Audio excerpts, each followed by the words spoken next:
Hello everyone, welcome to my channel. Today I'm super excited to announce you all that I'm starting a new series on YouTube explaining the basics of photography. If you are new to photography or if you have started photography recently, you are at the right place.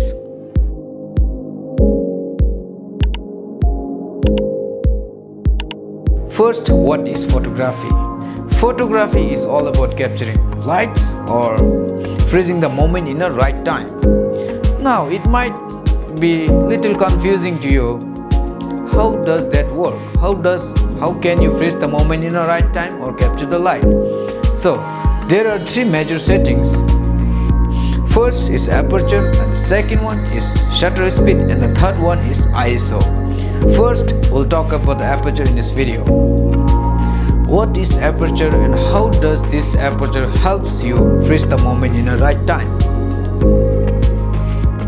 Aperture is size of the hole in your camera lens that allows light to enter in your camera and hit the camera sensor when you press the shutter button or when you click the photo.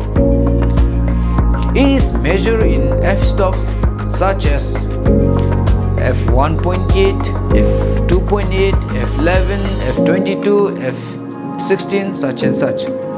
First, you need to understand this. The smaller the f number, the wider the hole. The bigger the hole means more light. And bigger the f number, smaller the aperture hole that lets in less light. Now, aperture does two major roles: controlling the exposure or controlling the depth of field. First, we'll talk about controlling the depth of field. How does aperture control the depth of field and what is depth of field? Depth of field is how much of your image is in focus.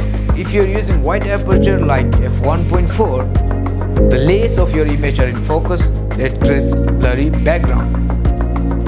And if you are using high f number like f16 or f22, the more of your image are in focus. It's perfect for landscape photography.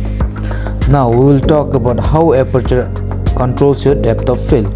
First, I will take one picture with widest aperture, which is f2.8, and the second one I will take at f32, and we'll compare these two pictures. First, which is 32, I will take one picture here, and now we'll change the aperture to 32.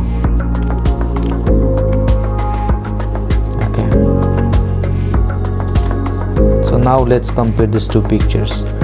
The background is focused, the flowers, the lanes, whatever the structures, it is sharp. In the first picture, which was in f2.8, the aperture was wide open, which was shallow depth of field. The background is completely blown. So this is how aperture affects your depth of field. If you want a blurry background, then you can use wider aperture like f1.2, f1.4, f1.8 or even f2.8. Now if you are doing a landscape photography, you can use f16, f22 so that all of your image are in focus. Now second thing, how does aperture controls the exposure? If you are shooting outside in a bright sunny day, you can use aperture number like f16, f11 that controls the light that are coming into your camera sensor through your lens. So it is making a smaller hole, that means coming less light into your camera sensor. If you are shooting outside in a bright sunny day using a wide aperture like f1.2 or f1.8, then your image will be much brighter. Your aperture is wide open, so that lets in more light. I will show you an example. Now let's talk about how aperture controls your exposure. We'll shoot one picture at 32 and we'll shoot one picture at 2.8. So this was at 2.8, which was super bright. So this was at f32, which was kind of okay. the image are more in focus. Now pick up your camera, go out, try with your different aperture and let me know in the comments. Okay guys, this was the first video explaining the basics of camera, which was aperture. In this next video I'll explain about the shutter speed, and I'll explain more about the aperture with shutter speed, how to use aperture with that shutter speed, and so on and so on. So please don't forget to subscribe my channel and share with your friends.